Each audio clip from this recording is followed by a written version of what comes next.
when it comes to the West, now they want to dictate. And their dictatorship is like, you cannot work with so and so. The East doesn't care who you are working with. As long as we are all coming to the table and we are bringing our bargain. You can bargain with us, we can do this. You can't bargain with anybody, that's okay. But for the West, they are telling you, you can't work with this one and this one and this one. If you work with them, we are branding you a dictator. Are you together? True. They made even our president, William Ruto, to have a very hard time trying to balance between the West and the East. Because if he goes the West, he knows maybe some of the aspiration he had, maybe of building the roads, will not be achieved.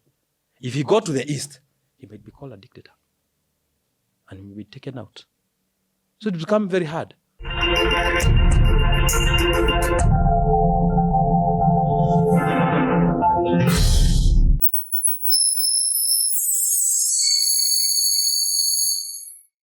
Hey there and welcome to Fanya Mambo Africa. Another week means we have another episode and it's exciting to have none other than Chege Majuice himself. It's been a while. Yes, a while. Is it a good time to say Happy New Year in February? Yeah. The year is still young. Yeah. So we can say Happy New Year to all the people who are watching us. And I feel good when anytime we have this conversation to talk about our nation, the politics, the issues affecting us, who we are as young people, where we are heading, because we might be heading somewhere or we might not be heading anywhere. Yeah, At the end of the day, what happened after the Gen Z? How comes Gen Z are not registering, and so on and so forth. Okay. Yes. Very nice. So do you feel like this journey to Singapore is coming to life? Yesterday I was watching Oburu Odinga and he said, nitawapeleka Canaan. Nitawapeleka Singapore, tutapitia Canaan. No, nitawapeleka Canaan, lakini tutapitia Singapore. So which is which? Are these guys reading from the same scripts? First, before I start, people have to to know me. Maybe for the first time, we are singing for the first time. Yes. Chege Majuice is a political commentator. He's a lawyer, so many things. I'm the executive director, Party of National Unity. That's PNU. I'm very proud to say that because this is the party that brought Kenya into limelight, that it's possible we can achieve maybe second world class. We came up with Vision 2030 and so on and so forth. And I thank my party leader, Peter Munya, for believing in young people. Even the other day, we donated our organizing secretary to Jubilee to help Matiang'i. That is donated. Yes, we donated. Because as per now, PNU has the most vibrant youths. I can name them, but all of them are in Party of National Unity. So any party that is willing maybe to try presidents, we can donate some of our youths kidogo and our idea. Then after that, it's a contract. Then we'll do PNU because that's where we'll have a Vision 2030 actualized in the coming future. Okay. Yes. Nice. Yeah. So back to my question. Yes. Singapore, Canaan. Those are stories. ODM, UDA, is it the same script? Who is taking Kenya where? Kenya should ask themselves, where did the bottom-up change now to Singapore? Because there must be somewhere the entire story changed. Because we started with bottom-up. That was the narrative. 5 years are not yet over to see what happened to the bottom-up. We are halfway. And the narrative has changed. Now it's no longer the bottom-up, it is Singapore. Because the people at the bottom, they realized they were conned. The person who came with bottom-up didn't have any plan on how he was going to remove them from the bottom, what he was promising to take them to the up somewhere. He was telling them about. So he's now changing to something complex called Singapore. Because a normal mwananchi will not understand what Singapore is. If I go to my village today and tell my mom, the current president who told you that he will take you from bottom to bottom up, or hustler maybe to dynasties. Now he's taking you to Singapore. My mom will be confused. Now what is Singapore at the end of the day? It is us elites who can be able to tell the story of Singapore, from Malaysia, Singapore, Lee Kuan Yew, and how they came up to what we call the Singapore. But if you look at the person who is telling the Kenyans that he's taking them to Singapore, we can only go to Somalia. Yes. We are heading to Somalia. Why? We are heading to a failed system. No, how is that? Surely, as in... Let me ask you. In a normal country that has serious leadership, we have over 11.5 billion meant for medicine, medical, SHA, just vanishing in the air like that. Yeah. And the president has not said a word up to now. People are just making noise. His CS spoke. Who is CS? CS, we are saying as Kenyans, CS stole the money. Cabinet Secretary Aden Duale stole the money. So the president is in charge. We usually say he's the CEO of the country. Yeah. If right now something happens here, maybe you are in charge. The CEO of this place should condemn the act, should say the investigation should start. The person should step aside. But let me tell you one thing. Ruto will never tell Aden Duale to step aside. Why? They are the key ministries that Ruto is using to loot this country. And I'm saying that without fear of contradiction. If you're taken to court saying he's looting... Yes. So if we say 11 billion is just vanishing like that, so it is not looting, it's, what do we want to say? It's investment. No, you want us to say it's investment. By the way, do you know courts usually protect us when we are talking about matters of public interest? Okay. Do you know that? The courts protect us when you're talking about the matters of public interest. It usually says that if you cannot be criticized while you're in office, just leave. Let a person who can take criticism be in office. Okay. Are we together? Okay. So we are saying it is the president. Because he could have said something about it. Maybe it's Aden Duale, 11 billion is not shilingi kumi. Yeah. Just step aside. Right now, kuna watu wengi sana wameenda hospitali who are listening to me talking. Na SHA is not even paying for them. Sijui nalipa consultation, sijui nalipa nini. Do you know what 11 billion can do in this country? When you have an Auditor General, Nancy Gathongo, coming and telling Kenyans that hii pesa ya e-citizen, there are other 11 accounts, yes, that are receiving this money. And I, as the Auditor General, I can't tell you which are these accounts. Auditor General cannot tell you which is account. You want to say they are being invested? Or that is not shooting? I have, when it comes to the Auditor General, though, because she raises a lot of alarms so many times, yes. My question is, we fund this office for a reason, right? Yes. So when she comes and gives all these numbers, because for, say, okay, this year maybe she has raised alarm with like 2 or 3, yes. But if you were to count the number of alarms she has raised for the last 1 year, what has happened after that? Or why do we fund it? And then... You know, what you don't understand is that, and I want you to go out there and ask people around and look at the climate of the people. Kenyans have given up with this government completely. People don't want even discussion. Just try it. Don't even do it here in this room. Just take it to a market somewhere. Waulize mnaonaje serikali ya Ruto au mnaonaje serikali? People are no longer interested. They are no longer interested with Singapore. Yani ni pale unafika, umekuwa na mtoto mtundu, umejaribu kumuongelesha, amewekelewa mikono na pasta, mapepo zitoke, umempeleka kwa wachawi sijui ni kama alirogwa, mtoto bado anaendelea na utundu, kama mzazi unakaa tu unamwangalia tu. Hata ukisikia sijui anafukuza watu na mapanga, acha wakatakate tu. So now what next for the country? So if we give up for this country, what? And then Kenya are not giving up with their country. They have given up with this regime. And so 2027, I'm telling you, you'll see the votes Ruto will get. So I'm telling you, he will not even kupigana Ruto. You know, you can even look at the president when he's talking. You're looking at the person who is forcing issues. You know, mtu ana force issues. Anafuzu you ata, I heard him in Kisumu saying, ata watu ambao walikufa, tuta make sure we have compensated you. Yeah. Ni mtu ame lose touch. Yani ata akiongea nowadays, the coherence that we used to see with William Samoei Ruto towards 2022, it's gone. Sikia akiongea Kakamega, anaongea ama namna gani? Yani he's just gibberish somewhere there. Unashindwa hata Nyeri. Unasikia the coherence that we used to have, because at I know he's forcing. Watu wanamwangalia tu hivi. He's talking, people are talking like, what are you telling us? Hata sasa uambie mtu Ruto is a liar. Mtu atakwambia hata he will not argue with you. You think what you want. Oh, Ruto ameiba kila kitu. Think what you want. Watu walitoka huko kitambo sana, by the way. So you know I find that a bit sad. Or not even a bit. It's sad if that is the situation, because you are in the political spaces, so you interact with people more probably than yes, I do. Yes. But if that is the situation, then what does it mean for a country? What's the good or the ugly part about it? 2 weeks ago, we had the majority leader.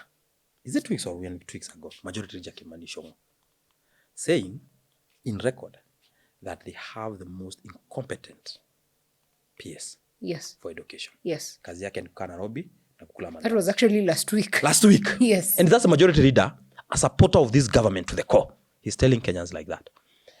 When he's saying that, we have over 50% of students who should be in grade 10 still at home. If the government itself is coming to tell Kenyans, Mazee tuko na the most incompetent PS, and the president is doing nothing, president knows something. President Ruto knows something about it. By then, hata haingefika to that level of now coming out for the government to say we have the most incompetent PS. Angekuwa ametolewa kitambo, because ndio ifike to the public now they are telling the public that this guy is incompetent. They could have acted, but they didn't want to act. They know the plan they have. Impoverish the nation. People will not go to school, okay? So that you can rule over illiterate and poor people. You know, it was very sad the other day, and I saw it in Mitandao ikitembea. Do you know Kiambu is the richest counties after Nairobi in Kenya? Ukiangalia na GDP of the counties, Kiambu is the richest. Leave around Nairobi. Nairobi is almost about the Kiambu is very rich county.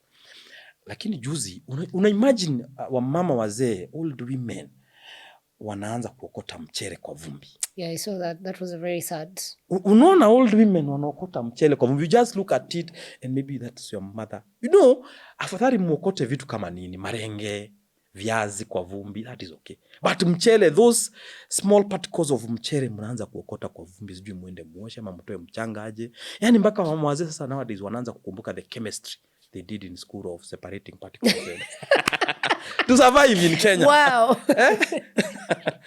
Lazima arudisho syllabus ya form 3. Let me take you back to that speech by Kimani Ichung'wah. Yes. What does that say about our parliament? Because they're the same guys who vet these CSs. He's the majority leader. Parliament has about, the MPs are 290. There's the women and there's the and all these people. And this CSAs and PSAs passed through their hands. What does it say about our parliament then? Even without the president, because they have to give. If you remember when Bandi was, during that vetting, he said that they could give President Ruto his skunk. Before he turned to Paul. Yeah. When he was Saul of Ruto. Well, you could say so. He said, let's give Ruto his skunk. Let me tell you, a country is as good as its leadership at the top, executive. We usually say that we have three arms of government. We have the executive, we have the legislature, and we have the judiciary. Yes. And we usually assume that all have equal powers. But it's not true. Practically, the executive controls the country. The executive controls how judiciary is going to work, because they pass the budget for the judiciary. They control how the legislature, MPs, are going to work. Now, Ruto influenced the entire legislature in a way that if he comes with any bill, be it famous or not famous, be it good for a country or not, it has to go through the parliament. Because MPs, our MPs that nowadays we vote, most of them, they are being bribed. And the only person who can stop the bribing is the executive. Because who bribes them? It's the executive. And I'm not saying that because I'm imagining. You have a president who goes out when we had ODM and UDA, MPs caucus, when Raila Odinga was still alive.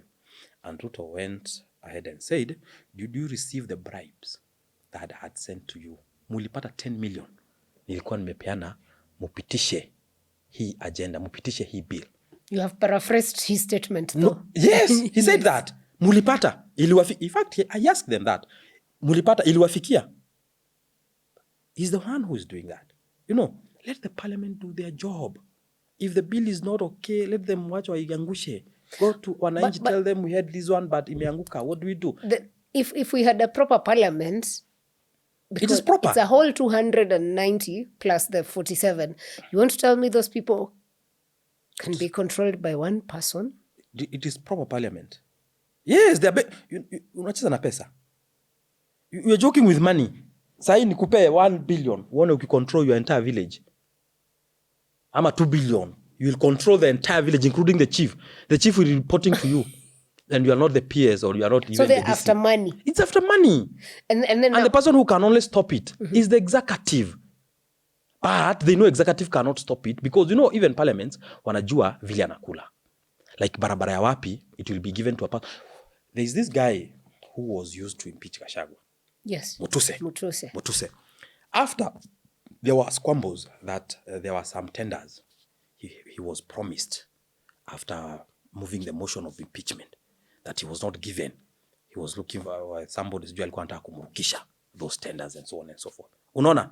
Those small things the MPs are being told by the executive because the executive, its work is to implement government. MPs cannot have tenders at all. It is the executive that comes and say that maybe you are going to build road from maybe Turkana to Pokot. And who is that good person who has always been passing our bills? It's a certain Mbunge. Certain Mbunge kuja when to pay tender. Do you know the reason why we don't have money in the circulation? No. The reason we don't have money in the circulation is because most of these tenders that used to go to contractors wa kawaida are going to the MPs. Hizo ndio zinahongwa MPs nazo. If you go to people who are doing maybe used to do big tenders, wanakwambia no longer they no longer have those privileges of doing tenders, even if they are qualified, because wanasikia your tender, it was taken by so and so, an MP of so and so, another MP.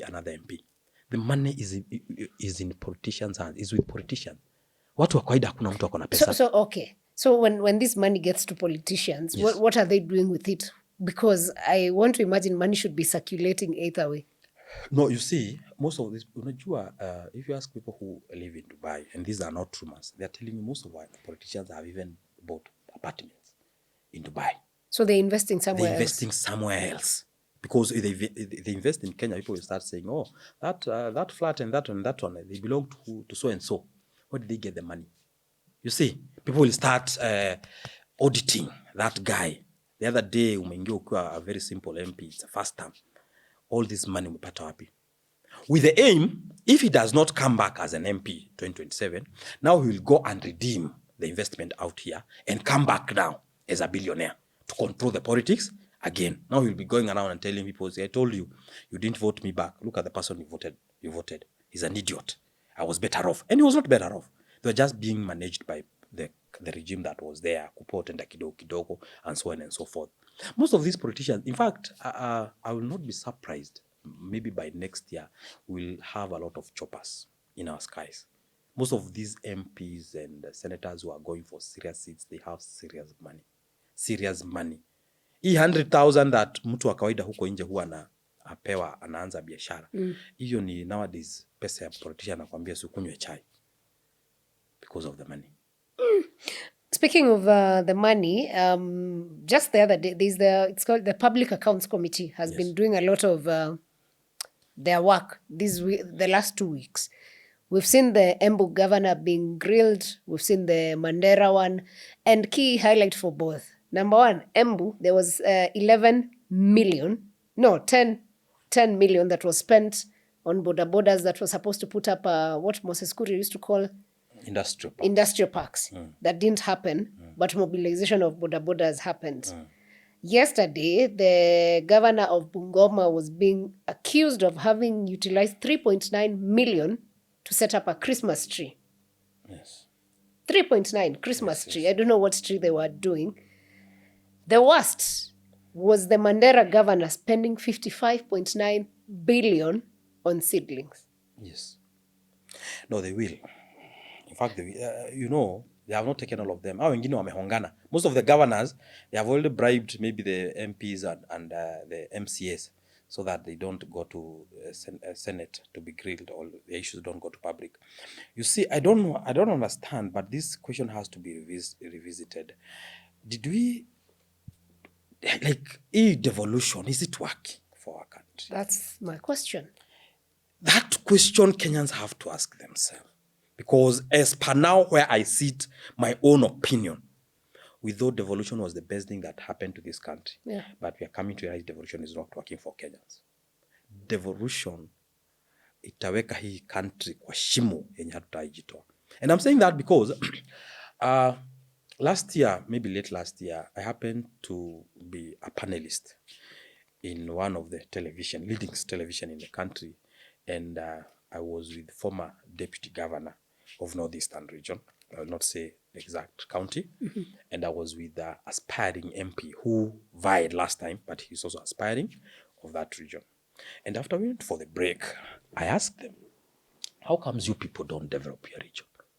You get a lot of money. You get the equalization fund. The equalization fund was meant to make sure that over the years you said that your parts lagged behind because you are neglected by the successive regimes. The 2013 constitution said that now, for us to bridge the gap, we have to come with something called the equalization fund. You have been given equalization fund for the last 13 years. You have given money on the landmass of your region because you are saying your land is vast. Why are you not developing the region? Because we can't see anything tangible. You can say this one is equal to the amount that people received. And the guy gave me one of a reason that convinced me a lot. And I thought that is the reason. He told me, and people of Northeastern, I know they are listening. They can be listeners or maybe, He told me I was a deputy governor in that region. And let me tell you, politics of Northeastern region are the most expensive politics in this country. For you to be a governor, you need 1.5 billion to 2 billion. Are you getting me? 1.5. 1.5 billion to 2 billion to be a governor. To be a governor in Northeastern region. What do they do with this money? He told me that it has reached a point in Northeastern region. Easy hongo, maybe in Mount Kenya, people are given 1,000. In their place, for a person who usually take the least bribe you can give a voter to vote for you is 10,000, 20,000, and 30,000. You give a person 10,000, like you come for a meeting, they say, no, I'll not take. Make it 25. You can come to that meeting. Are you together? They told me the elders, these people are saying that the elders decide. The clans. Yeah, the clans. The elders decide who becomes the governor. It has reached to a point that they demand for you, if you are vying, you have to pay dowry for them. For maybe the third or fourth wife. Yes! I'm telling you what I was told. No. Are you together? It's crazy, man. It's crazy. The aspiring MP told me, listen, young man, you are very young. Let me tell you what happens in our region. I was vying. I used 200 million and I could not get for a seat. An MP seat. I used 200 million. And you know, MP seat for 5 years, maximum you can be paid the salary is 60 million. But he used 200 million. Why was he using 200 to chase 60? That's I'm going there. Okay. That's why I'm going there. Just be patient. So I used 200 million to get that seat, but I didn't get because my competitor used around 380 million. So it reached a point because he used to be an academician in University of Nairobi. So he goes to a place, maybe the kids have not gone to school. He tells people, you know what, I'll take this and this kid, I'll sponsor them to school because he can be able maybe to get scholarship in the University of Nairobi. So after that, he goes and secures scholarship and comes back and tells the parents, good news, I have gotten a scholarship for your kid.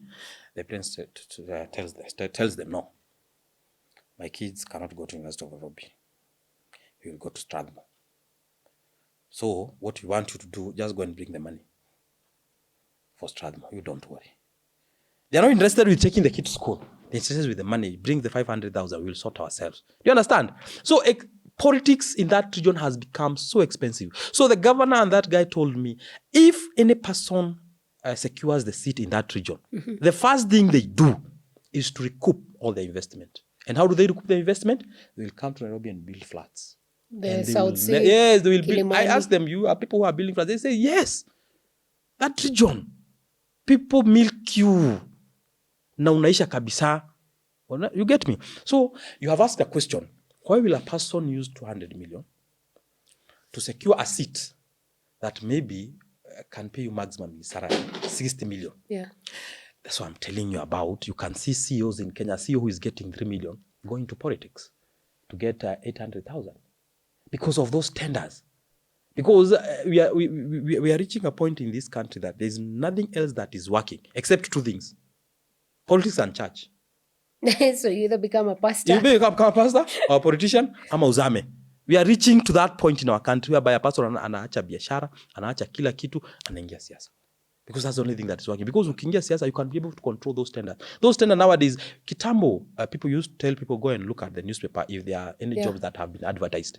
Nowadays, have you ever seen anyone going to take a newspaper or a parent telling a kid, go and take the newspaper and look if there are any jobs, maybe in KRA, any jobs in Kenya Ports Authority, any job, even anywhere? Now they look for auctions. You will never. The only things we have in our newspaper today, front page, politicians' faces, center pages, auctioneers, and death. Funeral. That's very sad. Obituaries. The obituaries. It is sad to imagine that's the reality that is happening. And I remember the reality. Former Deputy President Gachagua started a conversation about, I think, 2-3 weeks now, about Northeastern leaders not doing anything despite having all this CDF equalization fund for the people. And now if you go to TikTok and Twitter and everywhere, you're seeing these community members actually saying it is true. It's true. Like, it's not happening. It's true. I've told you, even the member, even those people who are complaining from Northeastern, they are part of the game. Do you know the reason why Dede Nyoro is able to do things that he does? Last time when Dede Nyoro was doing a campaign 2022, he didn't even print a poster. Yeah. Are you together? Yes. He didn't give people the money. So all the money he's getting for the CDF and everything, there's nothing he's recouping back.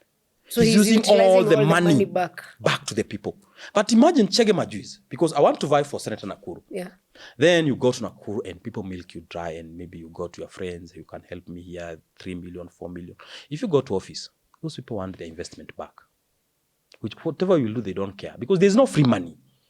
A Kenyan should ask themselves, because tumepanga line hapa, tunapewa 1,000. In this world, umoyo na wapi pesa ya free? Ati mtu amekuja tu, ameanza kuwape. Kwa nini hakuwa anawape mbeleni? Sasa ndio ameanza kuwapatia 1,000. All that money will pay.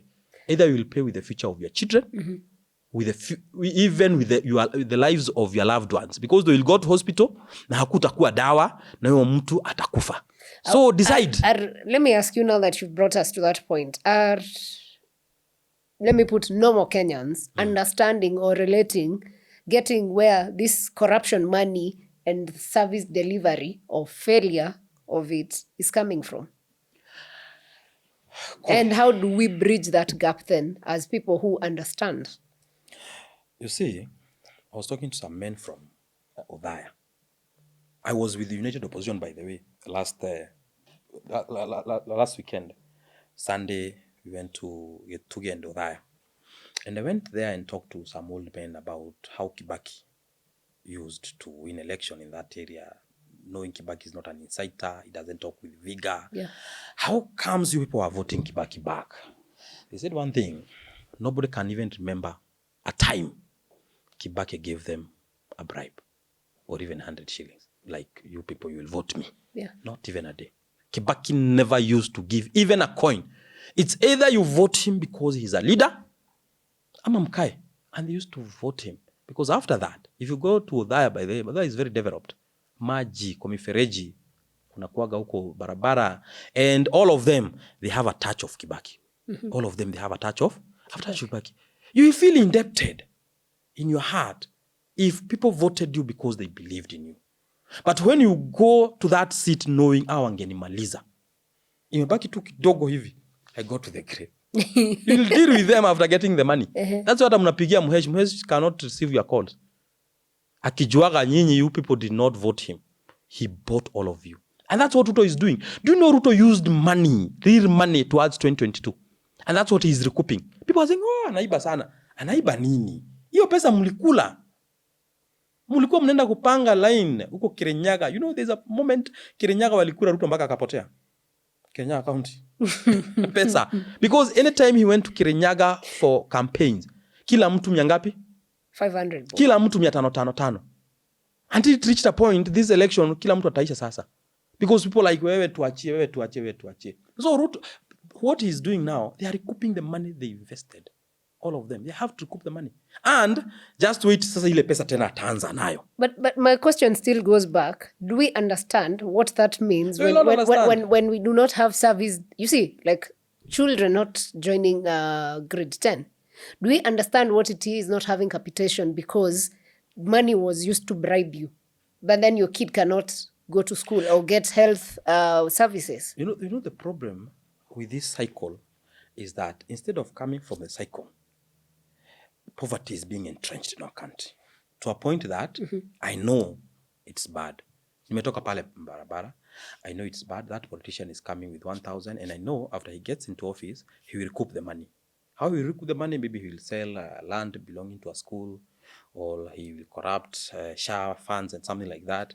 But again, I have my children who have not eaten for 2 days. Are you together? Yeah. So I have to balance. Nikatea ile dhao, and my children have not taken breakfast for 3 days. And tonight, I don't know if they will have the supper for the country. But all my neighbors are taking 1,000. So it's a tricky balance. Catch 22. Yes, it's a tricky balance to Kenyans, because some Kenyans are ready to forego that 1,000 for a good country. But again, the poverty is pressing them to the wall. Like, just take that 1,000 tuachie hii Kenya Mungu. Unaona hii Kenya? What? We take 1,000 and live with this country. We leave it to God. And say, because let me ask you, what is the future of young people? If today you ask any young people or any politician or any leader, what is the future of young people? If the older people, they don't have future themselves, wanachoto magari, wanakuwa auction. Right now, if you know kitambo, sometimes back, you used to go to an auction, a yard where auctioning is happening. And the vehicles that were being auctioned, ni KYC, you go and try to open the door, unaanguka na mlango. Unaelewa? It doesn't have bet, it doesn't have what.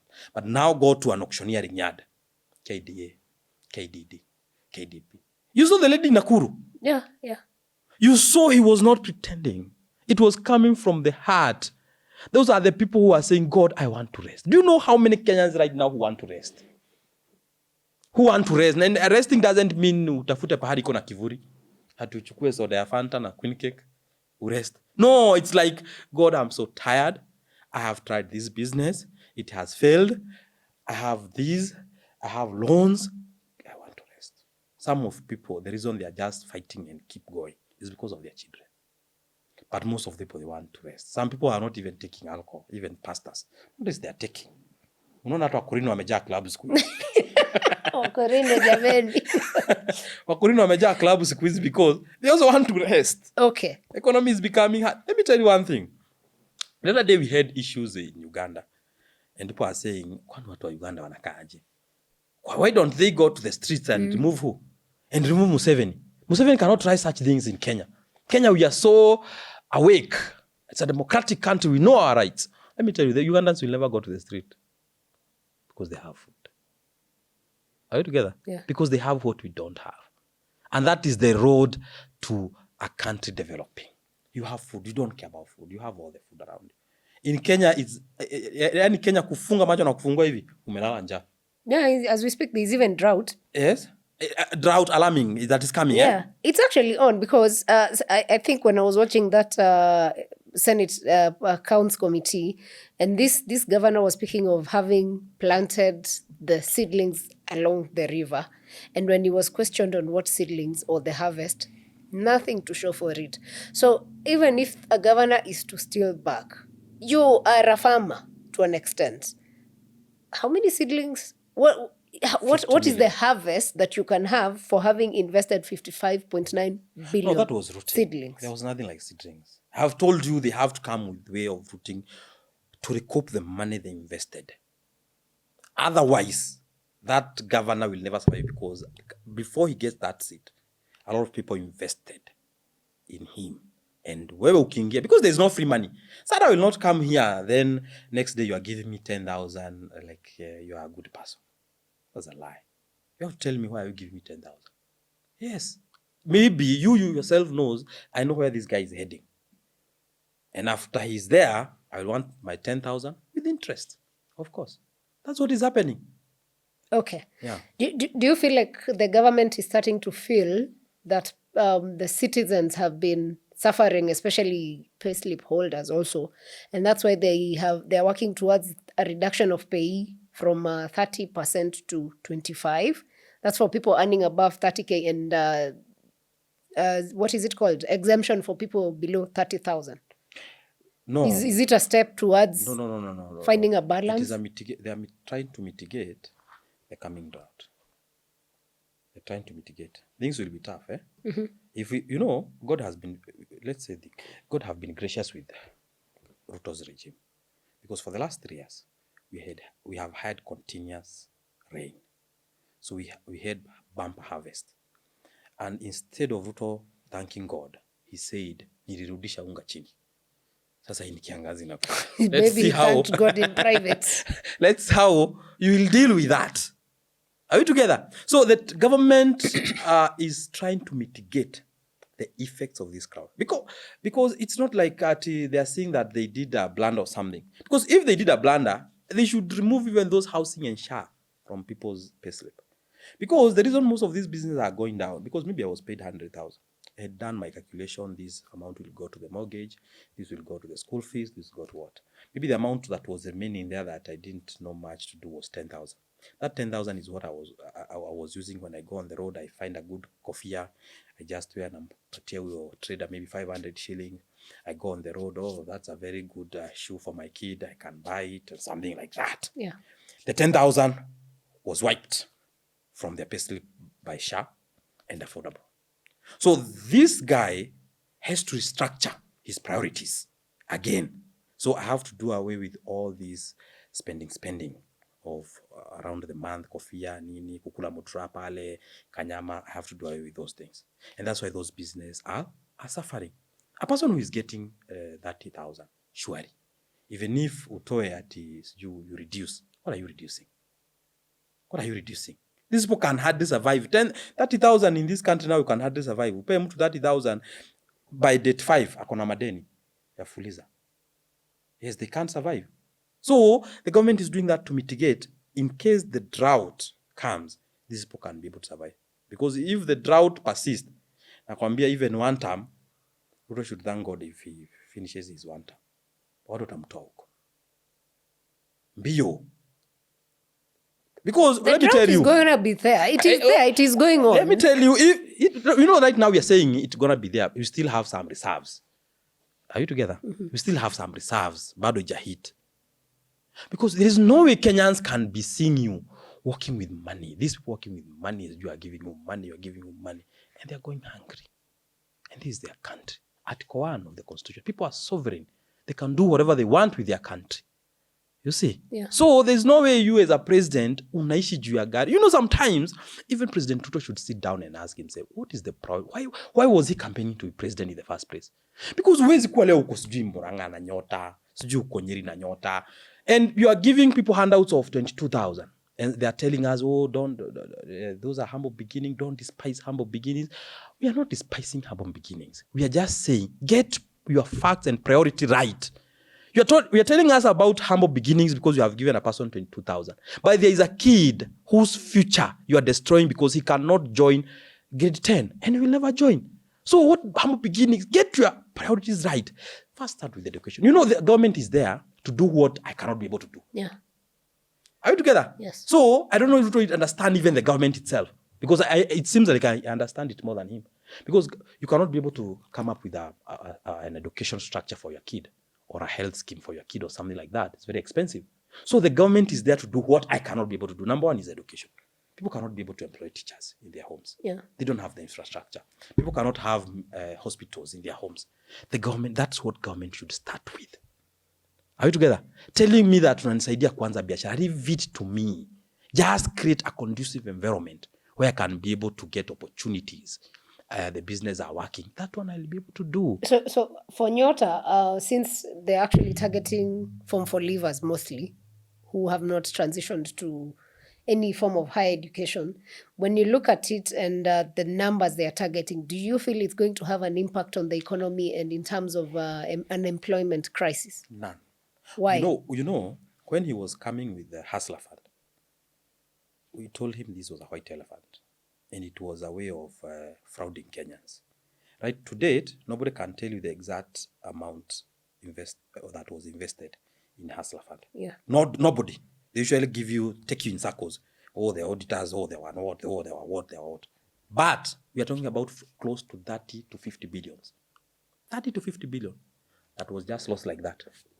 The money that was possible to make education free in Kenya was lost that like in Hustler Fund. Kupe mtu dhao hapa hivi. Hii watu napay 20,000. Kama makampuni that are running billions are closing down. So what do you want me to do with 20,000? You know, it's not about the money. It's about the condition, the environment where you are going to do the business with the money.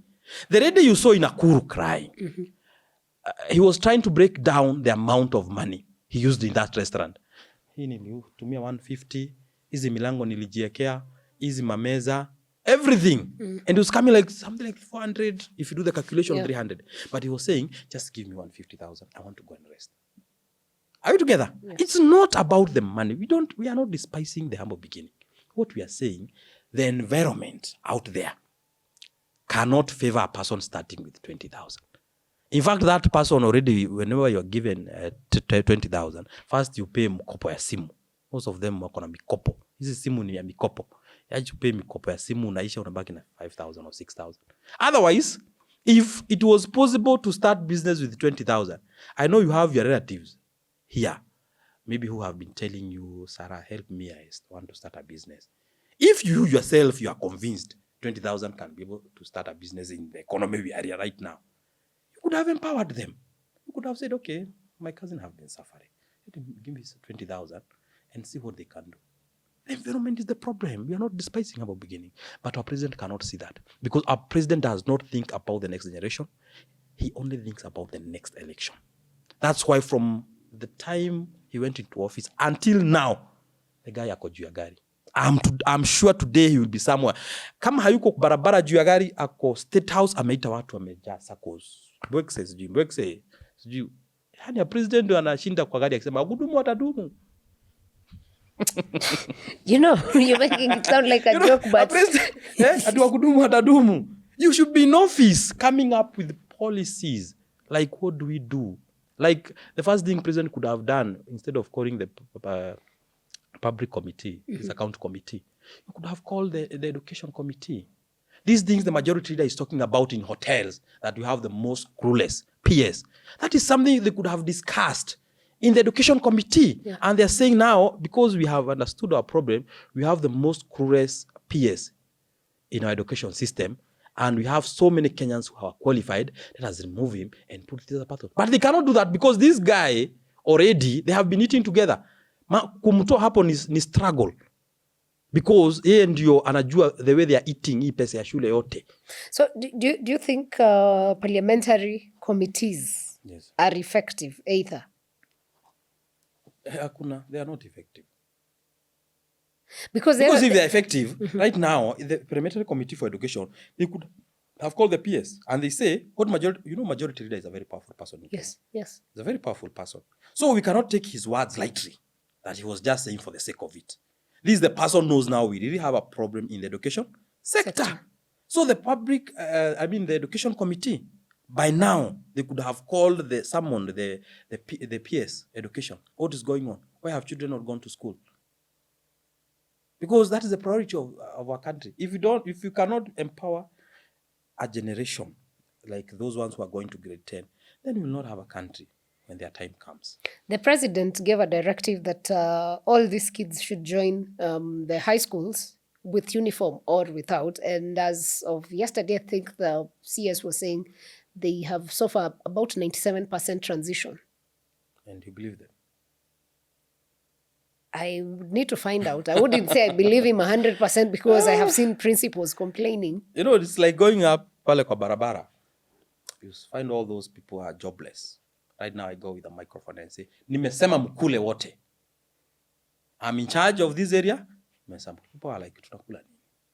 Is there anything to it? You see, when they usually say that, do they say when a hippopotamus come out of water and tell you the crocodile is sick, you must believe it. Yeah. We are believing in Shongwa. There's a problem in the education sector. We are believing the teachers. Go and ask any teacher. Take your time. One of these days, I don't know if the teachers will watakubali to come to this place, and they tell you the exact situation for education sector in Kenya. Leave us. We can say, oh, it's bad because maybe you might think we hate Ruto. No. Just find a moment, have a word with a teacher, and they tell you schools are barely surviving because the capitation, and these are not rumors, was cut almost by half by President. The schools that used to get 22,000 are now getting around 13,000. So now the amount has moved from 22 to 13. Yes, ask them. And that's what I'm telling you. Go do your fact finding. Ask the teachers. Ask the teachers what they are going through, and then you are told these students must go to school. What wanakula nini? Even look at how the admission was being done of grade 10. A person is being called me somewhere, maybe admitted somewhere in Kakamega, a day school. A day school, and there are day schools in their area. Because I don't know which criteria they were using even to admit those students. You see, it can tell you a directionless government, a government that came into power, they didn't have an idea. By the way, I usually think that Ruto, with his hustler narrative, he was not sure he was going to win the election. He knew Raila was going to win. He thought, he thought Raila was going to win. So he was coming with this narrative, whatever, of inciting Kenyans about bottom-up, hustler, what, so that in case he does not win, as an opposition leader, he will be telling Kenyans, he had told you, my plans were good, you were bottom-up, but Mungu ni nani? God told him, okay, you have plans, get into office. And now he can't move. Okay. You belong to the opposition. Yes. Obviously, because you're not in government. No, not in government. so obviously. Who can be in this government? Except people who are being paid to be in the government. I don't think there is any other Kenyan who is saying we have a government. My question is, when the president talks about opposition, he's actually dismissing, saying the opposition has no agenda, has no plan, and all those things. But as someone who belongs to the opposition, do you feel the opposition has any plan for this country? You know, and I usually say it without fear of contradiction. If Matiang'i for me will not be on the ballot, sitasumbuka kuchaguana. Because I don't hate Ruto because he's a Kalenjin. I don't have an issue with the tribe. I hate him because he's a clueless leader. And looking at all other people in opposition, the only person I can say at least I saw his leadership is Matiang'i. I saw at least he made things move. He was able to, you can be able to say he did this, he did this, he did this. Right now what we want as a country is a no-nonsense leader. I was so surprised the other day Ruto saying in the State House that a country cannot move forward without having a dictator. But he's not a dictator. Ruto cannot dictate anything. Ruto dictates his stomach. Like any tender must pass through his stomach. That's why other junior officers are eating in that government, because they know our leader can eat. Our leader is eating, so all of us can be able to eat. That's why he does have moral authority to tell Aden Duale and ask Aden Duale, where is 11.5 billion? Because Aden Duale utamuuliza, when I brought you this one, unafikiri zilikuwa zimetoka wapi? Are you together?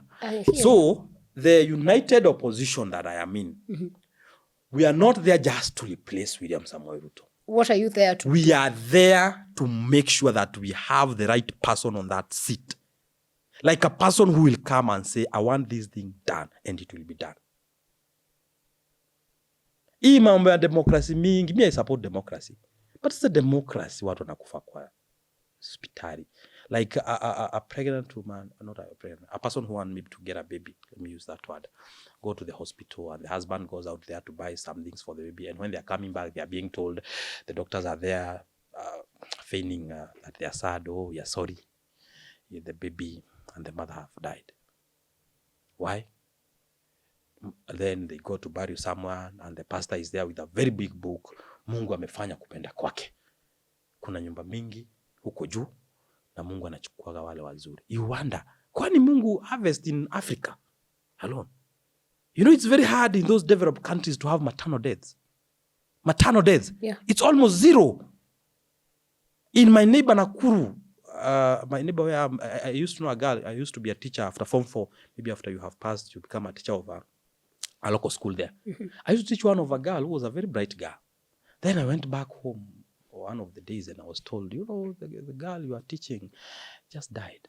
I asked, wow, she was so healthy. The last time I saw her, no, she was expectant. She was expecting a kid, and the husband took the girl to the hospital, and he went just to buy, they were a young family, to buy some stuff for the kid. Coming, there was some complication, and the mother and the kid, they died. And do you know what happened? There were no ICU beds. There were no ICU beds. My friend the other day here that is Nakuru. That is Nakuru. My friend the other day here. But you know, maybe you're expecting too much if your own governor doesn't trust your system and goes to the US to deliver. That's what I'm telling you. If the government that we have, medical is not fully devolved. Yeah. The government has a big stake in that. That's why they're coming with SHA and they have to build hospitals and everything. Are we together? That's what I'm telling you. We just need a person who will make the right decision that I'm doing this for a country, not to enrich myself. I have a question though, because I'm sure you sit in those opposition meetings oftentimes. What is the big plan or the big agenda that the opposition would have for this country? Because I really want to understand, so that we're not just saying, fine, you're saying here you would vote for Matiang'i, and he just comes, and just because it's Matiang'i we vote, and then no plan, no agenda, no nothing. The people who will vote, they have been in this country long enough. They can be able to judge all these characters here. And they say, without judging the tribe, because the way I'm suffering as a Kikuyu is the same way a Kalenjin is suffering. Yeah. Maybe even worse. Are we together? Now we talk like Kenyans. We have seen all these people. We have seen Ruto since 1992. We have seen Gachagua, even the time he was the deputy president. We have seen Kalonzo for 40 years in government. We have seen Eugene. We have seen Martha Karua. We have seen Matiang'i. Now you are a Kenyan and you are told, maybe Kenya is your company. You want a firm leader who will drive this country. This company. Assume it's your company. Who will you take? You just want a firm leader. Because in Kenya, we just choose on basis of tribe and emotions. Like we are punishing a person. We have to punish so and so. What you don't know, you are punishing yourself for the next 5 years. We just need to think soberly and say, can we give our country a new lease of maybe 5 years and see how it will happen? Can we change something without looking at the tribe? We have seen all these people. Everybody has a mistake. They did something wrong somewhere. But if he came mahali, can we weigh the good and the bad of this person? Can he lead a country? Are we together? We need to come to that level. I was telling people, if you look at all these people, honestly speaking, if you love your country, because the Kenyans who know that, listen, if you love your country, all these people, you have their record. And we are not going to replace Ruto just because we want replacement. The people want to replace Ruto because he has failed. Now take a person who at least has done something in the past and you have seen it. Take him there. Before you give up with your country completely. Because people will give up with this country. It is coming. Even right now, you go to a place, people don't care about anything about this country. Before we reach that point, you as a Kenyan ask yourself, if I go and vote as a patriotic Kenyan, not Wahi Mlengo Amahi, I'm voting this person, not because of his tribe, because I have seen what they have done. Yes. Okay. I am looking forward to have Matiang'i sit here to tell us he should come. What vision he has for the country. Because the thing I feel also the especially opposition leaders feel is they do not want to sell to us their agenda. They do not want to be questioned. Because it will disintegrate. So they just choose. Because united opposition will disintegrate. Dr. Fred Matiang'i, we are looking for you. Please, we need to have you here and hear from you what you have. Kalonzo, Martha has been here. At least we have had a vision. Oh, you should call Matiang'i. Everyone else, yeah, we need everyone. Even the president, Ruto, we need to have him here to understand what he feels he's done for the country and where this Singapore journey, he feels how we will get there. Now, since we've already touched on that, there is ODM past Raila Odinga. And at this point, we don't even know if ODM is one. Is it already broken? Because we can see there is the young generation side, there is the older generation side, and all this. When you see at this ODM rift happening, what does it make you feel? And what do you feel is going to be the next phase of ODM? There's no next phase. What do you mean? The ODM is done. No. No, there's The no. ODM party is there, man. There is no next phase for ODM. I know people are, I don't know why people think there is anything in ODM. They're in There is broad-based nothing. government for now. Yes, with the name. But substance, it is the name, the form. The form that Raila left of ODM is in government. But the substance of ODM is done. In fact, the ODM was founded as a revolutionary party. Yes. ODM is that party that if they don't go on the street or they don't talk ill of a regime, then the ODM, the mantra, the foundation of ODM is done. That's why the ODM you're talking about being young, they're not just young people, Akina Sifuna. The reason they are relevant than all other people, Akina Babu Owino, because they are continuing with that tradition of ODM, talking about the issues that are affecting what? Affecting Mwananchi. And that's what they are doing. The rest who are in government, you can see they are also forcing issues. Who are in government, to a point Kindiki is going there and telling Ruto, Kindiki, we are not here for your position. That was Oburu. Yes, Oburu. We are not here for your opposition. We just want 50-50. 50-50, Ruto atole wapi. He will con you. In fact, let me tell you, the reason he's saying that, I think it is Ruto who briefed Oburu to say that to the people of Ruo Nyanza so that he can lower the expectation. Because Ruto will not get a deputy president from that region. He will not dare. He will never dare. Why? He will never dare. Ruto looks people with people are statistics to Ruto. He goes there and like these people. It's not just Ruto, it's every politician. So it's okay, sir. Let's admit every politician. Yeah. He go there and like these people, when Raila was on the ballot, they gave him around 1.4 million. And you want me to gamble with 1.4 million when Raila is on the ballot. Now when Ruto is on the ballot, these people will give me 900,000. Ama 800. Ama wache tu atakuvote. So Ruto will not gamble. So I think it's Ruto who told Oburu when he got to the meetings in Luo Nyanza, try to lower the expectation as we go forward. In fact, you heard it from Oburu. Very soon you are going to hear it from another Ruo politician. That Sisi, we are not selfish. We don't even want this deputy president seat. We just want to be broad-based. Shares kidogo, sijui what, zingie. And that we are okay. He's trying to lower expectation pole, as he look for a person he will pick as a next deputy president. Kindiki, it will be, Ruto is between a rock and hard place. Because if he drops Kindiki, people will say, we told you, this guy cannot trust him. But again, if I were Ruto, will I go with Kindiki? I cannot go with Kindiki if I were Ruto, because Mount Kenya is done. Ruto will not get anything close even to 20% or 15%. I live in that region. I can tell you that. I find it very interesting when you people You'll say because of Mbere, I know. Yeah, because Mbere happened. Let me tell you. Surprise. And did you saw Ruto there? Ruto was advised correctly. But he was there. He was not there, but he was there. No, Ruto was advised. I've told you people have personal issue with Ruto. Personal issue with Ruto himself as a person. I can come with a UDA color here. Most people will be like, okay. But Ruto the person, people have a person. Even if Ruto, so that you can understand, even if Ruto rebrand UDA to something else, people have an issue with Ruto himself. The church have an issue with Ruto himself. The church made Ruto president. The church. They campaigned for Ruto day and night. Right now, the mainstream churches, not even one, is pro-Ruto.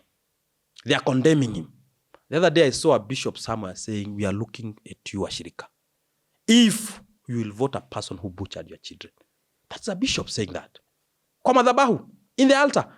And during the last time, these were the people who were saying that this man is our David. He let them down. Kenyans trusted Ruto kabisa. Si mimi nilikuwa Azimio. We were in Azimio and we were telling them, this is not a good man. He's not a good man. But Kenyans trusted. They could not hear of that. That Kiswahili that says, haukusikia mwadhini, wanamteka maji msikitini. Kenyans could not hear of it. They were saying, this is our man, mumwaribie jina, we are going to vote Ruto. Ruto akaingia pale, he let them down big time. The worst was during the Gen Z. As a father, when those children died, when he came to do the press as a president, he didn't even show compassion. He said, we know those are criminals, they wanted to do all. He came back. His conscience haunted him. Like, what have I said as a father? He had to come back and say, no, we have to understand.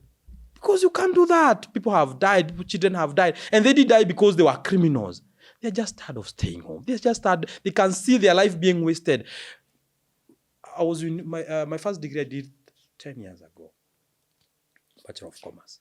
But to date, around 10 years ago, to date, there are people who we did Bachelor of Commerce, that time it was a prestigious course, who have not secured any job. A person is just telling you, you're going to punch. I graduated 10 years ago, you're going to punch. You're going to punch. And there's so many. I talk about so many. So, those consecutive years, there are other people who have graduated over time. And you know about, nowadays you can't tell a person I have a degree.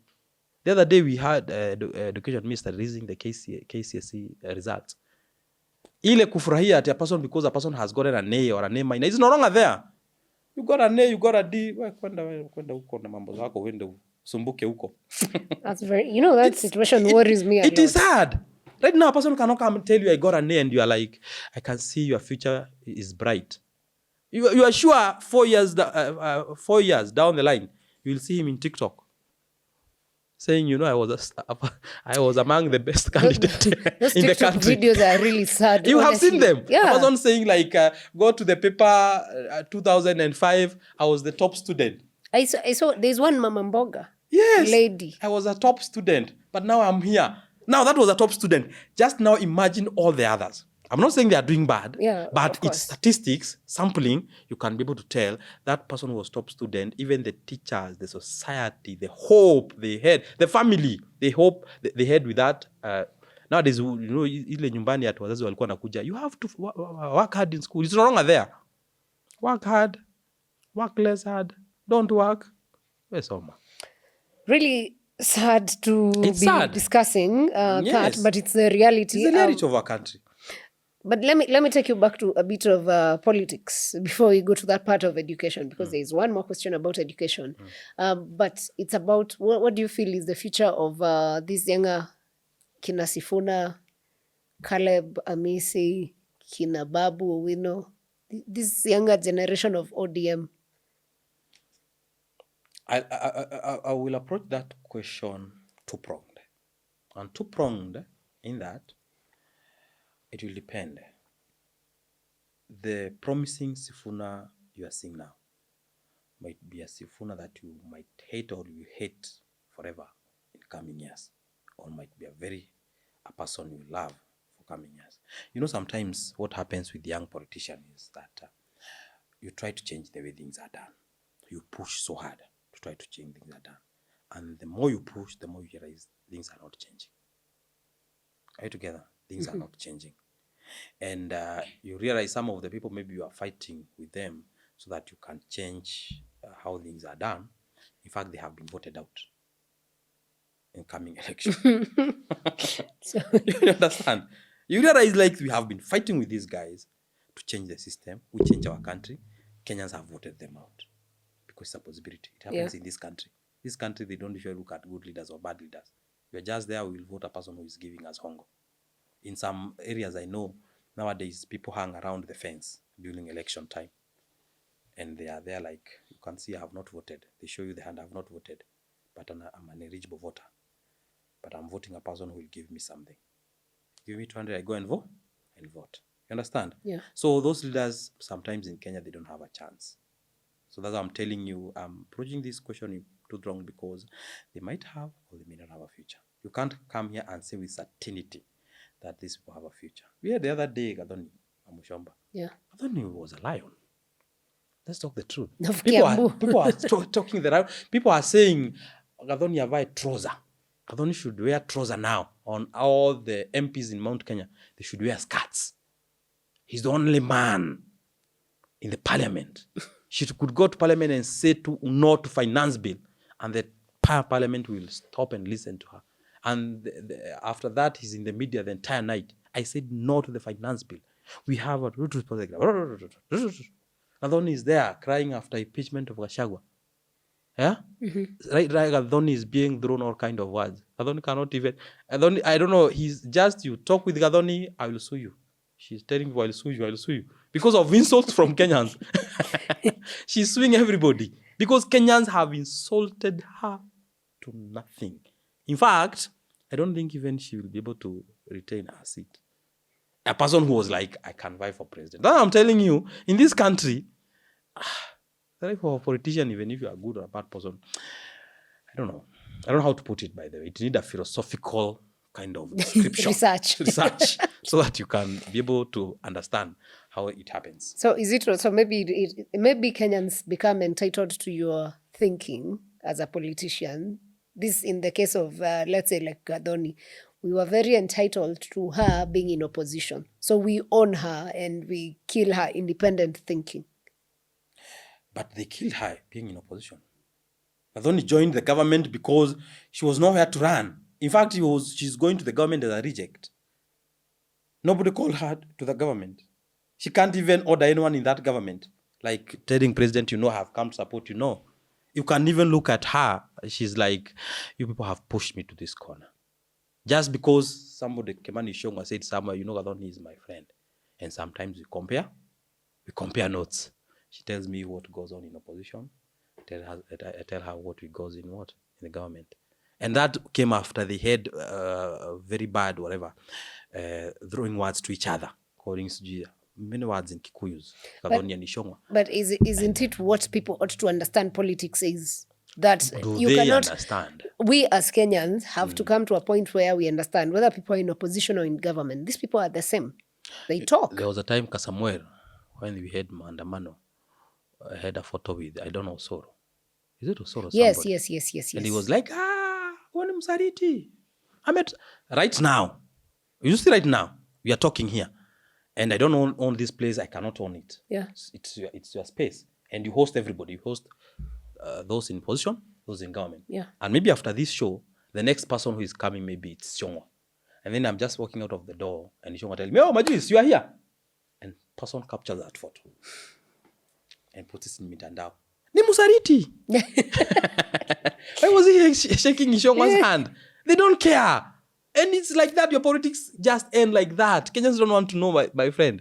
So some of things that you know yourself, and we know, huko mashinani people don't know. Yeah. They will just call you Msariti, just sing you that. That's why these politicians, anaendaga mahali kwanza anaangalia the entire room who is there. Because you just take a photo that is done. Right now, if Gachagua and is maybe the one leading the opposition, goes somewhere and maybe they bump into a friend who is in government, like maybe a PS, because a PS didn't impeach Gachagua, or a minister, and they were like, oh, you're good.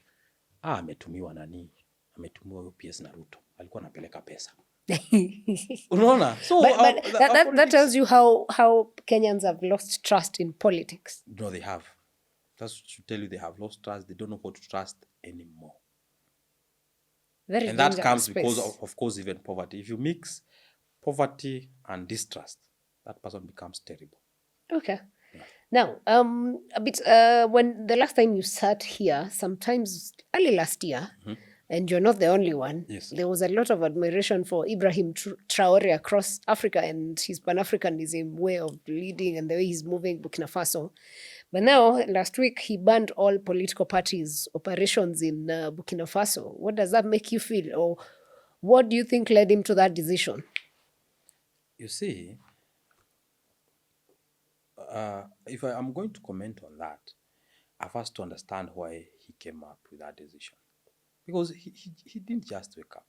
No, they just said the reason they gave, because now we can only use what they gave, was that it's causing more divisions. Multi-party is causing more divisions than unity among the citizens. Somebody asked, was Africa ready for democracy? Very good. We keep asking. Yes. There are questions going around. Were we ready for democracy? Were we thriving well when we had kings controlling? Because a democracy, sometimes the evil of democracy. You know, the word democracy in law comes from that demon. democracy, demon, it is two words, the demon and the people. So demon, the word democracy comes from the word demon. You get me? So, because in this demon, everybody is entitled to talk. Yeah. Do you know China, there is no democracy? From our perspective, yes. Not even from their perspective. But that is their government. Yes, that's what I'm telling you. For them, that's their democracy. That's what I'm telling you. If you don't understand the perspective from where that Ibrahim Traore is coming from a perspective, we'll say he's becoming a dictator. But maybe from their perspective, he's the best person. Let's go to Uganda so that I can bring you into perspective. People usually say Museveni anaiba kura. But go and ask Ugandans if they will vote Museveni again. They will. They say they will. They voted. Yes. Go to Rwanda. Oh, Kagame is a dictator. Ask them if they will vote Kagame again. 90% they will vote Kagame. Because they have seen democracy before and what it did to their country. And a person who came who did not entertain so much democracy, but those people are able to get medical services. I'm telling you, most of the food we are eating come from Uganda. And Tanzania. Tunatoa mayai Tanzania.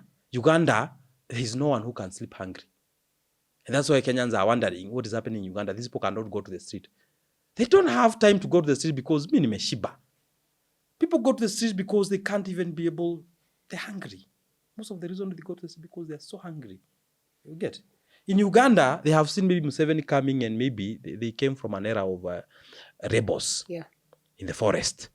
So they suffered in the hands of rebels. Yes. So the only government they know is that government of rebels and now the government of Museveni. So if you compare, they compare the rebels and Museveni, they choose Museveni. Yeah. And Museveni goes out there and tell them, you see this young person, Bobi Wine, if I give him power, these rebels will come back. These people, they vote back Museveni because of the fear of what they know, they experienced. Their parents told them about the rebels. Who was killed, was raped, was done what by the rebels. Are we together? Yes. The same way go to Burkina Faso. Ask the people around, because people are sovereign. And the people of that region are sovereign. If people want to be ruled with a dictatorship and they are telling you, this is the kind of a country we want. We have seen a Burkina Faso where we are in a democratic space. And we saw the kind of life we are living. We have seen the kind of government Ibrahim have brought about. We can be able to get... Kwani mwananchi anataka nini? Services. Mwananchi anataka services. Mwananchi does not care if these services are coming through a dictator or coming through a democracy. Sasa me, I go to now hospital. I took my kid maybe to hospital, and then kid dies because there is no services. There's hakuna dawa, hakuna ICT. Then I say, it's okay, I'm a kufa, but you know, we have a democracy. I don't care about that.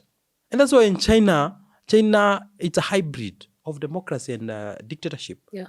Whereby even some of these Alfa, maybe podcasts, cannot operate in that space. Like, what are you talking about the government, about what? Yes. But if you go to the people, have you been given all what you want? Have you been given medicine? Yes. Schools? Yes. Housing? Yes. Ningine wanataka unasumbua watu. But in Kenya, we have, our democracy is the best. But look at us now. Our country is going down. Because you shike mtu, umpeleke kwa koti. If you don't have evidence, mtu anatoka. Even if you saw them doing something, but you cannot be able, you win a court in Kenya because of the quality of the legal representation, not because of the evidence that you have. You can be a criminal, but you have the best lawyer. Yeah. And you go scot-free. You are innocent, but you don't have a lawyer. Yeah. You go to committee. You understand? So sometimes democracy has its effects. So we cannot condemn the people of the president of Burkina Faso before we ask the people. Because people don't understand that even in Kenya, the reason people are saying Ruto is bad, because people are sovereign. They decide the kind of a country they want. True. I want to see a scenario whereby the people of Burkina Faso are going to the street and saying, we don't want this government. Then the rest of the country, we should come out of the Africa and say this government is bad. But if people of Burkina Faso are good, who are you as Kenyans to start saying, oh, you are bad? I want a scenario whereby Ugandans will go to the streets and say we don't want Museveni again. But we can't stay in Kenya and having activists in Kenya going to Tanzania, to Uganda, to fight for them. They're telling we are okay. Why are we fighting? No, but that's why we have an African Union at the end of the day, and we have these bodies, EAC, you know. Because you saw people go to the streets in Uganda. Not, of course, all of them, but there was a bunch of people that went. Let me tell you, the reason why doesn't African Union ban Museveni? We just have a bad African Union leadership. No, and let me tell you. Face it, let me tell you. If today you live here, if the people in this podcast cannot protest that you are a bad person, then I'm out there saying Sarah is a very bad person. Or the Alfa House management is a very bad place. And these people are telling you, you're China Sisi. You're okay. That is what we call the sovereignty of the people. They have decided the kind of leadership they want. And the Kenyans decided the kind of leadership they want in 2010 when they passed the new constitution. Yeah. They said we want the devolution. So if Majuice come here and make all the noise that we have to look at the devolution, if we are going to look at the devolution, we are still going back to the people. The people will say, yes, we can look at the devolution. But if they say, wewe unapiga kelele kama nani? We are the sovereign, we are the majority, we have said, devolution continues. It continues because they are sovereign. True that. Yeah. Okay. Yeah. Very interesting.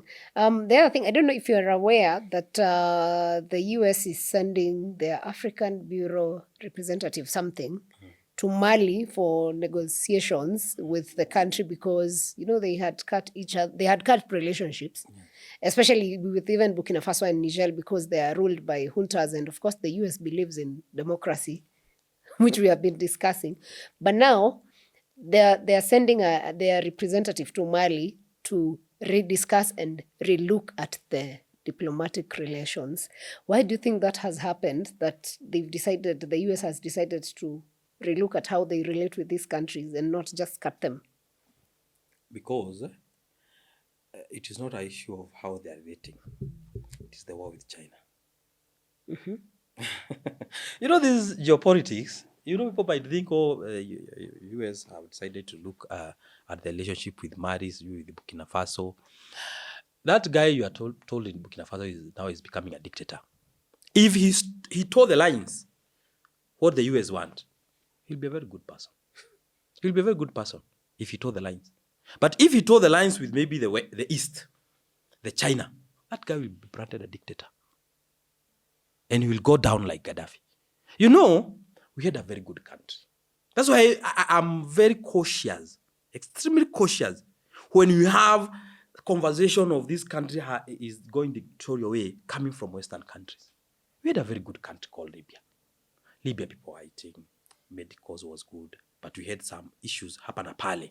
Yeah, maybe some tyrants. He's a tyrant, Gaddafi is a tyrant. But when they killed Gaddafi, what came of Libya? Libya became nothing. Libya was disconstructed.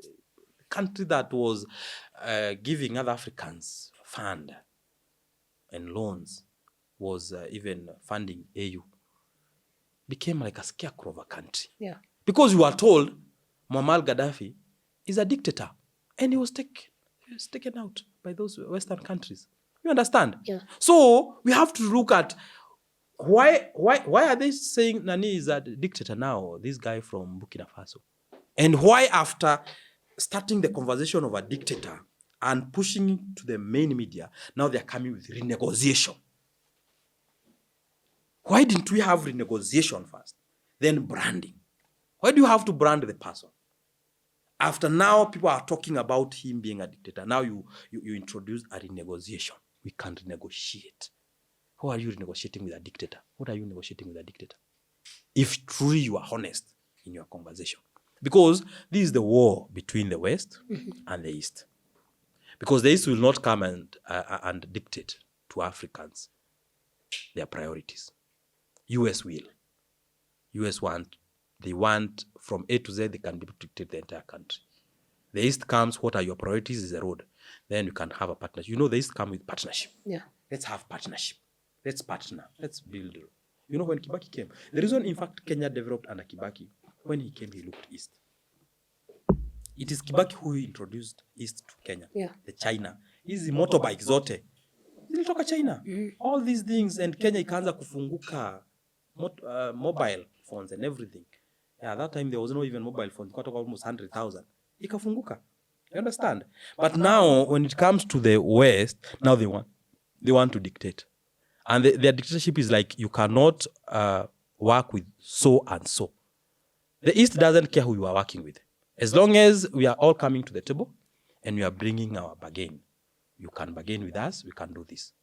You can bargain with anybody, that's okay. Yeah. But for the West, they are telling you, you can't work with this one and this one and this one. If you work with them, we are branding you a dictator.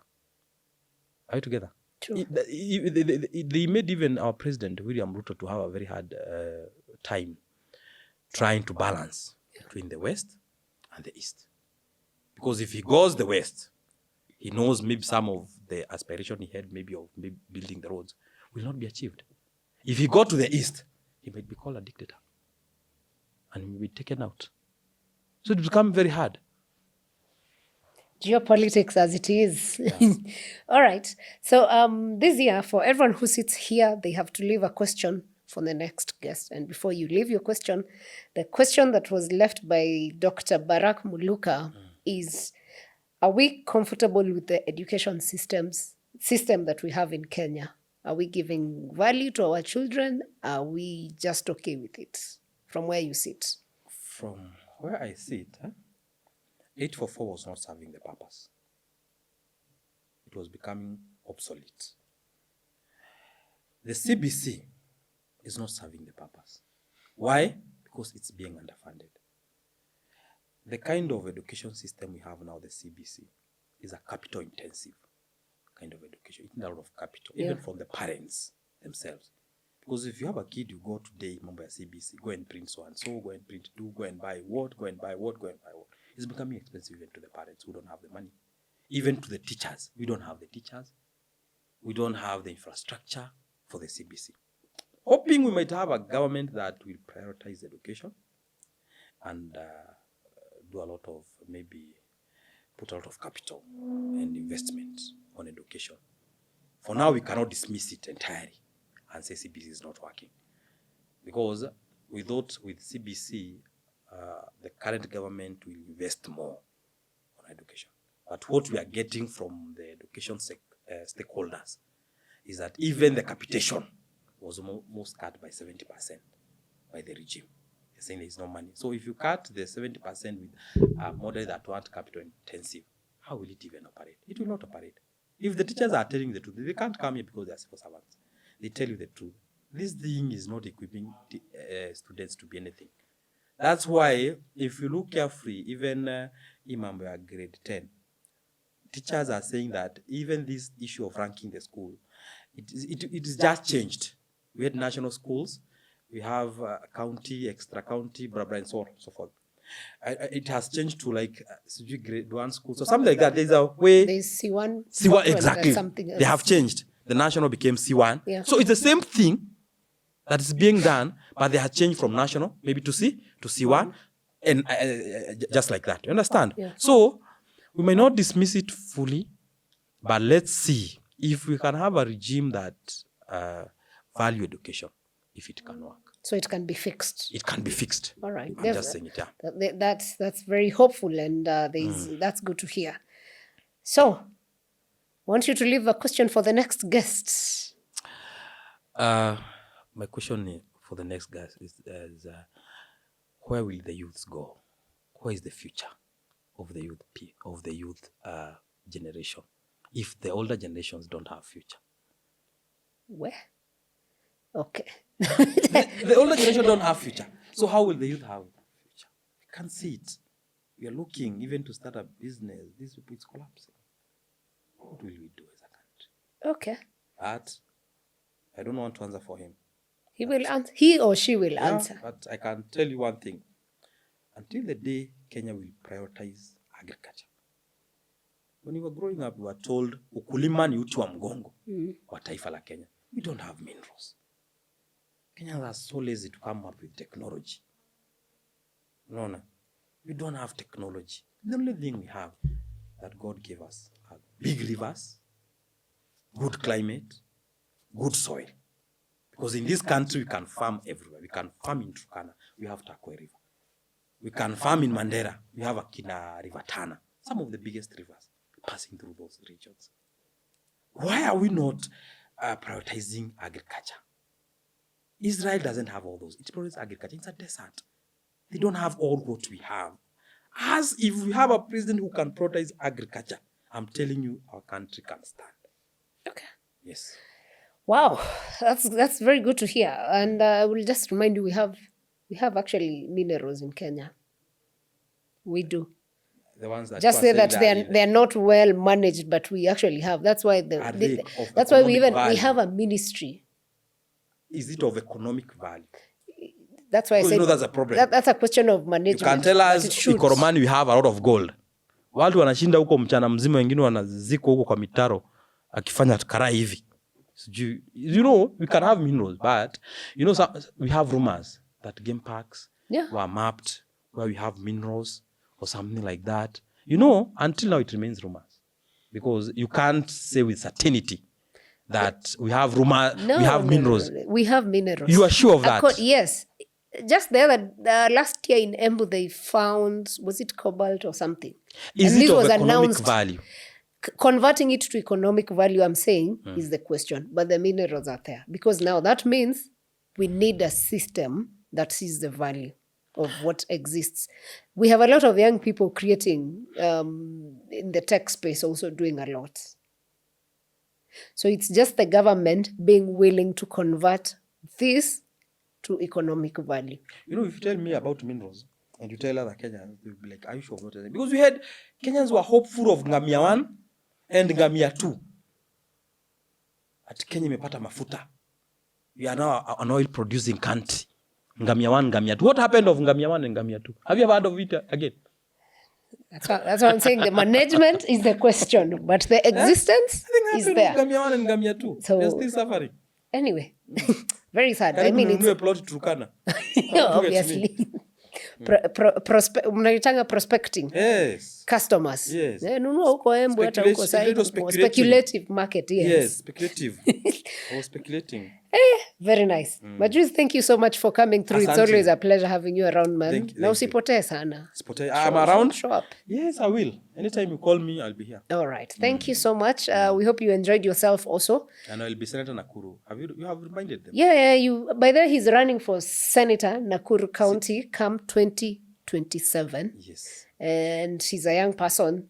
I interviewed someone also who's going for Senate in Nakuru, so it's good to have you too. Dr. Mbai is also going for the same. I don't know who else is running. I'm the only one who have vision. Okay, but you're the only one with a vision. Yes. He said it here. He's the only one who will rescue Nakuru County. They know so it. Give him your votes when 2027 comes. Only if you're happy and believe in him as a leader.